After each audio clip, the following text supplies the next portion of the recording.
नमस्कार, आप देख रहे हैं सी न्यूज भारत। मैं हूं आपके साथ ज्योति अरोरा। टीकमगढ़ जिले में भगवान बागेश्वर धाम के पीठाधीश्वर चंद्र धीरेन्द्र कृष्ण शास्त्री के मुखारविंद से श्रवण कराई जा रही 7 दिवसीय संगीतमय श्रीमद् भागवत कथा के अंतिम दिन शहर के वरिष्ठ नेता राजेंद्र तिवारी के निज निवास पर प्रेस वार्ता का आयोजन किया गया, जिसमें संत श्री धीरेन्द्र कृष्ण शास्त्री ने बुंदेलखंड की प्रसिद्ध भाषा बुंदेलखंडी को बढ़ावा देने की बात कही, तो वहीं हिंदू राष्ट्र घोषित होने पर भी चर्चा की। साथ ही गौवंश रक्षा हेतु सरकार का ध्यान आकर्षित किया। उन्होंने कहा, गौ माता को विश्व माता का दर्जा दिया जाए। उन्होंने बुंदेली भाषा को खास तौर पर बुंदेलखंड की जिलों में स्कूलों में पाठन किए जाने के लिए सरकार का ध्यान अपेक्षित करने को कहा। अंत में उन्होंने कहा कि मैं टीकमगढ़ की जनता से अपने भाव और भक्ति से भगवान बालाजी और मेरा दिल जीत लिया, इसलिए मैं टीकमगढ़ जिले की जनता का आभारी हूं। टीकमगढ़ जिले की संपूर्ण जनता का धन्यवाद ज्ञापित किया। आयोजन हुआ, ऐतिहासिक आयोजन हुआ, ना कभी हुआ है आज तक इतना बड़ा आयोजन। और जो शहर की पब्लिक है वो बड़े ध्यान पूर्वक आपकी कथा सुन रही थी। अब आप अपनी बात करें। जय श्याराम, जय बागेश्वर धाम, श्री राम राजा उड़ीसा सरकार की जय, कुंडेश्वर महादेव की जय। देखो भाई, टीकमगढ़ नगर महापुरुषों की भूमि है, तीर्थों का नगर है ये टीकमगढ़। यहाँ आकर के दास को बड़ी प्रसन्नता हुई और यहाँ के लोग भी बड़े प्रेमी हैं, बड़े रसिक हैं। सबसे बड़ी बात यह है कि कथाक्रम में लगातार 5 दिन तक बारिश हुई, लेकिन उन सभी मर्यादाओं को तोड़ करके बागेश्वर बालाजी की बगिया के पुष्प, राम राजा सरकार के प्यारे, कुंडेश्वर महादेव अछू माता की कृपा पात्र सब फिर भी भागवती रस वर्षा में डूबने के लिए खूब आए। ये बड़ी प्रसन्नता रही, बिल्कुल इसमें संदेह नहीं है। भव्य और दिव्य कथा हुई, हमें बड़ा आनंद आया। महाराज जी, आपने कई जगह कथा का आयोजन किया है, तमाम टीकमगढ़ में कैसा लगा आपको अन्य जगह? चूँकि ये तो हमारा बुंदेलखंड, बुंदेलखंड की आत्मा है टीकमगढ़। यहीं से बुंदेलों की प्राचीन इतिहास की चर्चा आती है। तो यहाँ आकर के हमें बड़ी प्रसन्नता इस बात की है कि राम राजा सरकार के चरणों के नज़दीक है। प्रसन्नता इस बात की भी है कि कुंडेश्वर महादेव के नज़दीक है। यहाँ आकर के ये जो दीवानगी है ना, ये जो पागलपन है राम जी के प्रति, श्याम जी के प्रति, कथा के प्रति, संतों के प्रति, ईश्वर करे पूरे देश में ऐसी बरकरार होनी चाहिए ताकि सनातन धर्म बढ़ सके और ऐसे ही ध्वज लहराता है। महाराज जी, आपकी जो सिद्धि है हमने देखा है, यूट्यूब पे भी देखा, तमाम और सामने भी देखा, उस दिन भी देख रहे थे। तो आपको जो सिद्धि जो है, थोड़ा इसके बारे में बताएं। आप कैसे, मतलब सब ईश्वर की कृपा है वो है? जो भी है सब बागेश्वर बालाजी की दया है। चूँकि ये परंपरानुअंतर्गत दरबार की महिमा है। हमारे पूज्य दादा गुरु जी भी दरबार लगाते थे। दादा गुरु जी के पूर्व में भी एक संत हुए, दास के ही वंश में गर्ग वंशीय शुक्ल वंशी ब्राह्मण, जिस ग्राम में दास का निवास है, जहाँ बागेश्वर धाम है, ग्राम गढ़ा में। तो वहाँ पर 3 पीढ़ी से अनवरत ये जो है परंपरा दरबार की चल रही। तो पूर्व में 40-50 लोग आते थे। अभी आजकल सोशल मीडिया का ज़माना है, तो कई भक्तों ने मिल करके वो यूट्यूब चैनल आदि पे डाल दिया, तो फिर खूब न्यूज़ वगैरह ये सब आप सब लोग पहुँच गए। तो आप सब ने जो महिमा एक क्षेत्र तक सीमित थी, उसे जन जन तक वर्तमान में देश और विदेश के कोने कोने तक पहुँचा दिया। ये परंपरा दास की कोई महिमा नहीं, ये सिद्धि दास के ऊपर नहीं है। ये तो निमित्त जरूर हम दिख रहे हैं, पर ये सिद्धि पूर्व में सन्यासी बाबा को प्राप्त हुई। सन्यासी बाबा जी से फिर दादा गुरु जी को प्राप्त हुई। उन्होंने फिर दास को सेवा में विगत 10 साल से ही जो है बागेश्वर धाम की सेवा। महाराज जी, आपके श्रोता तो करोड़ों हैं, पर आपके पास कुछ ही लोगों की पहुंच है, बड़े बड़े लोगों की। जैसे हम गरीब हैं, छोटे पत्रकार हैं, हम भी अगर आपसे आशीर्वाद मांगेंगे तो क्या वही आशीर्वाद देंगे जो आप बड़े लोगों को देते हैं? बिल्कुल, तो हमें आप दे दो, खूब आशीर्वाद। हमें टीकमगढ़ का चेयरमैन बनना। वाह, हमें आप ही आशीर्वाद। इसके लिए तो आप अर्जी लगाइए। हमारे लिए कोई बड़ा अथवा छोटा नहीं, ये भ्रामकता जरूर लोगों के मन में रहती है। बस इतना है कि उनका स्वयं का कोई प्रोटोकॉल हो। जहाँ हम रुके हैं तो हमारा तो देखो बस में है किसी के, ये कह सकते हैं। तो जिनका उनका जो प्रोटोकॉल होता है, उस प्रोटोकॉल के अंतर्गत हम रहते हैं। बाकी आप देखिएगा, सामान्य आदमी भी हमसे मिलकर जाता है और VIP भी। अंतर इतना पर्चा दोनों का नहीं बनता है, पर सामान्य का बनेगा तो VIP का, नहीं तो वो दरबार के अलावा कहीं पर तो आ हमारा गढ़ा में जो अन्नपूर्णा भोजन आपको कहाँ से और कैसे प्राप्त? बहुत सुंदर। दास की ये जीवनचर्या से जुड़ी हुई है। बड़ा प्यारा प्रश्न किया है। बुंदेलखंड की सबसे बड़ी अन्नपूर्णा बागेश्वर धाम पर बागेश्वर धाम आपके बुंदेलखंड का एक ऐसा धाम है जहाँ से मंदिर पर समाज सेवा से कार्य किए जाते हैं। अन्नपूर्णा भंडारा, गरीब कन्या को तो अन्नपूर्णा का मूल कारण है दास की भूख, जो बचपन काल में हमने अपने जीवन में व्यतीत किया है। तो उसको पूज्यपाद दादा गुरु की प्रेरणा से जब भीड़ ज़्यादा जुड़ने लगी, लोगों को भोजन की व्यवस्था नहीं थी, ऐसी प्रेरणा लगी कि 4 लोगों के लिए रसोई की व्यवस्था करो।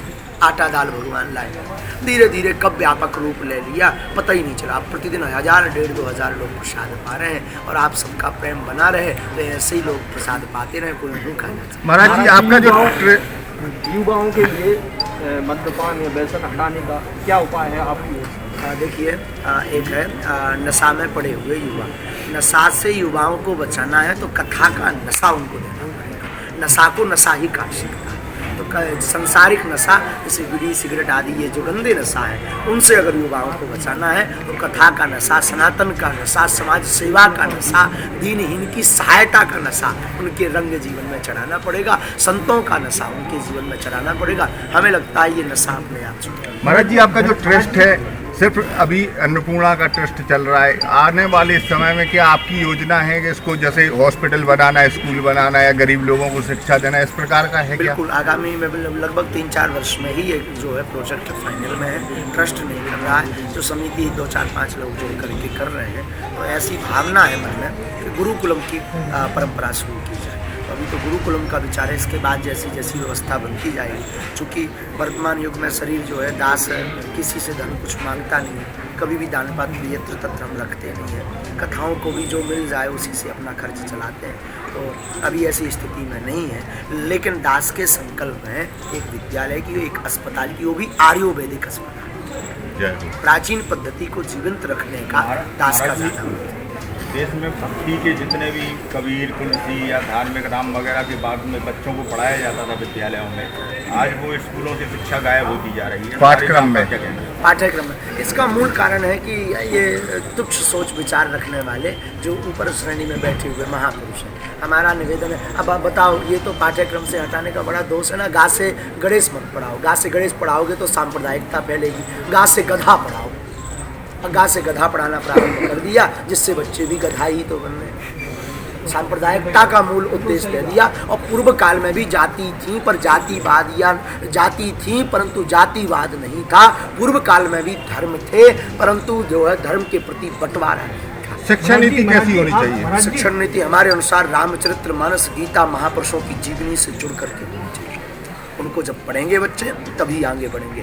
महापुरुषों का चरित्र अपने जीवन में बहुत काम रखता है। चाहे मूवी का चरित्र हो, आजकल के बच्चों को मूवी ज़्यादा दिखाई जाती है, मूवी के क्रम ज़्यादा सुनाए जाते हैं, पढ़ाए जाते हैं, जिसका परिणाम बच्चे भी वही काम कर रहे हैं। अगर महापुरुषों की, स्वामी विवेकानंद की जीवनी, मीराबाई की जीवनी, कबीर, रसखान, रहमान की अगर जीवनी पढ़ाई जाए तो हमें लगता है सांप्रदायिकता भी नहीं फैलेगी, एकता भी रहेगी और बच्चों की बुद्धि का विकास भी। महाराज जी, गौशाला आपकी ओर से कहाँ तक बनना चाहिए? गौशाला होनी चाहिए, विरोधी नहीं, परंतु गौशाला नहीं हो पाए एक हिंदू एक रानी। कितनी गौ माता, कितनी गौशाला नहीं है भारत में? क्या आपके टीकमगढ़ के रोड से गौ माता हट पाई?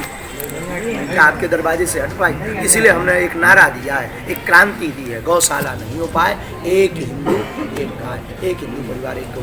महाराज जी, आप धर्म संस्कृति पर काफ़ी विचार रखते हैं। यूपी के एक भाजपा विधायक का बयान आया है कि 2024 में संघ आरएसएस का 100 साल पूरे हो रहे हैं। उस समय उन्होंने शुभकामनाएं थे कि भारत हिंदू राष्ट्र घोषित होने वाला। आपका सुझाव क्या? आपने भी हिंदुओं पर हिंदू राष्ट्र के बारे में बोला, हिंदू राष्ट्र होना चाहिए, हिंदू राष्ट्र पर क्या? नहीं, हिंदू राष्ट्र होना चाहिए। हिंदू राष्ट्र इसलिए होना चाहिए, हम सब सनातनी ना सबको मिलाने का काम करते हैं।